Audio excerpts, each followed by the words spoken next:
Bismillahirrahmanirrahim. Assalamualaikum warahmatullahi wabarakatuh. Bapak-bapak, ibu-ibu, mas-mas, mbak-mbak, khususnya adik-adikku sekalian yang dirahmati Allah dimanapun Anda berada. Kembali di IIP Channel bersama saya, IIP Wijayanto. Kali ini kita akan membahas tema jika tiga hal ini tidak berubah, maka mantan akan kembali kepadamu.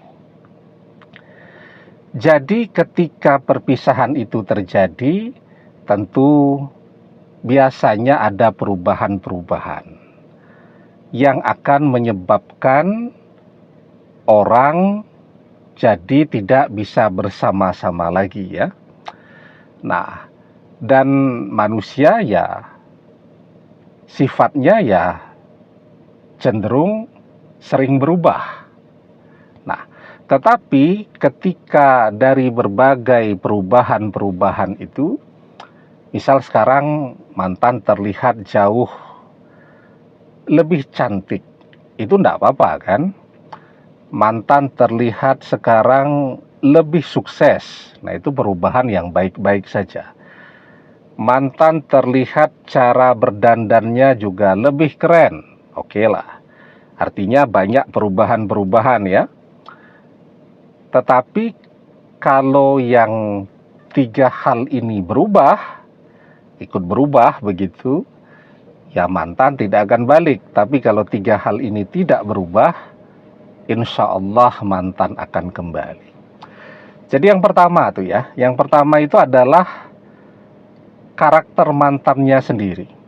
Dia boleh berubah dari penampilan fisiknya, dia boleh berubah dari pekerjaannya, dan seterusnya, tetapi karakternya dia tidak berubah. Artinya karakter itu dia tetap setia, dia tetap mencintai kita, dia tidak mengumbar perpisahan itu, menceritakannya kemana-mana, memposting perpisahan itu, dan seterusnya. Nah itu orang kalau dia men-share perpisahan itu kan secara otomatis dia sedang mengundang orang lain untuk masuk sebagai pengganti. Nah, mantan tidak melakukan perubahan itu.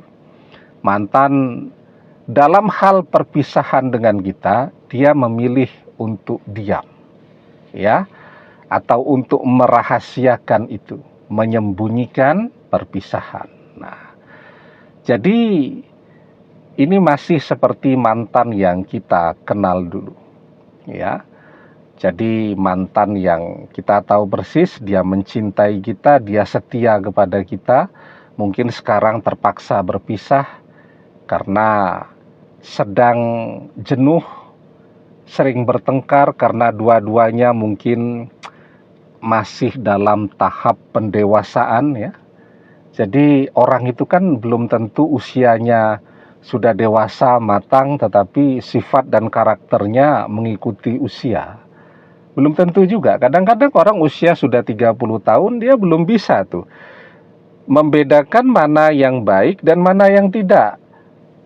Ya, nah, sehingga orang semuanya dalam tahapan belajar untuk menjadi lebih dewasa. Itu yang pertama, mantannya tidak berubah sifat dan karakternya. Yang kedua, ini yang paling penting nih, orang tuanya. Sikap orang tuanya kepada kita juga tidak berubah. Ya. Tapi kalau setelah perpisahan itu terjadi, orang tuanya langsung meng-unfollow media sosial kita, langsung memblokir media sosial kita, adik-adiknya juga begitu, maka repot tuh. Ya, artinya apa yang ditampilkan oleh orang tuanya itu kan sesungguhnya apa yang mantan ceritakan. Kan kalau mantan tidak cerita kepada orang tuanya juga tidak tahu kan. Nah, sehingga kalau orang tuanya sudah menjauh dari kita atau sudah berubah, itu menunjukkan ini perpisahan betul-betul untuk berpisah.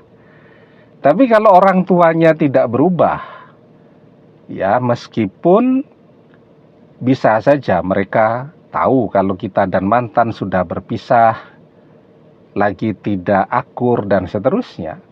Tapi ketika orang tuanya tidak berubah kepada kita, tentu ini adalah modal yang sangat baik. Karena apa? Karena bahkan orang tuanya bisa membantu mendekatkan kita kembali dengan mantan. Nah, jadi kedekatan dengan orang tua mantan yang sudah terjadi ya, apalagi kalau ini perceraian gitu ya, suami istri, maka kedekatan dengan mertua atau mantan mertua ini modal yang harus terus dirawat. Jadi jangan pernah menjauh dari mereka. Itu yang kedua. Nah, yang ketiga yang juga sangat berperan ya, sangat penting dalam kehidupan mantan itu adalah teman-temannya. Teman bergaul mantan itu akan sangat membentuk sifat, karakter, dan cara mantan menyikapi sesuatu. Misal nih ya, mantan ini bergaulnya dengan teman-temannya yang sudah bercerai semua. Ya. Temannya misal kalau laki-laki duda semua, kalau wanita janda semua. Ya sudah. Dia akan menjadi seperti teman-temannya. Karena teman-temannya akan cerita, wah enak loh ya jadi janda, kemana-mana bebas ya, bisa tebar-tebar pesona.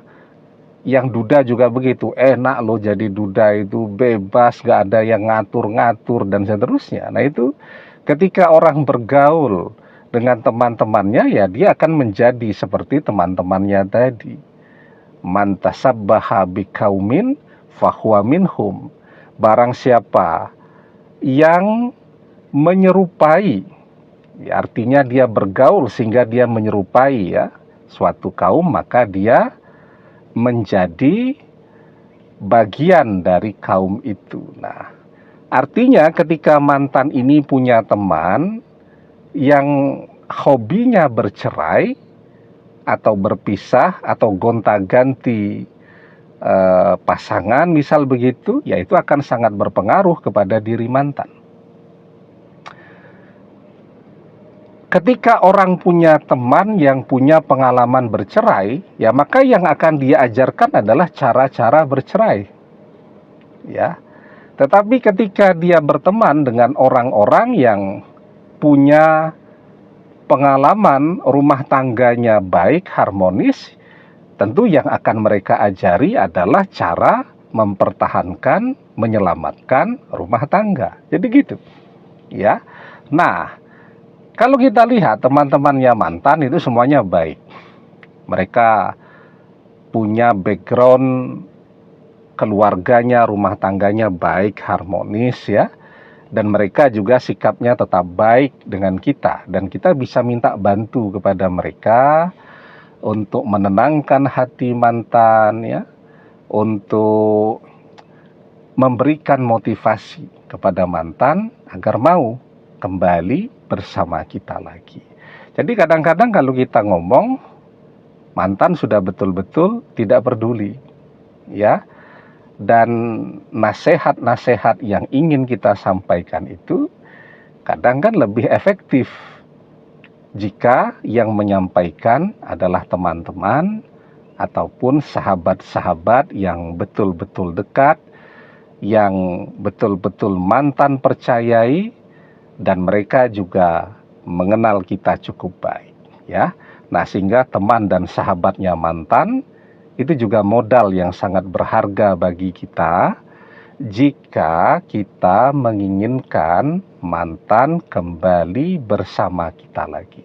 Jadi kalau tiga ini tidak berubah, mantan tidak berubah, orang tuanya tidak berubah, teman-teman dan sahabat-sahabatnya juga tidak menjauhi kita, tidak berubah, maka insya Allah usaha kita akan berhasil. Mantan akan kembali bersama kita lagi. Demikian, semoga bermanfaat. Wallahu a'lam bissawab, billahi taufik wal hidayah. Assalamualaikum warahmatullahi wabarakatuh.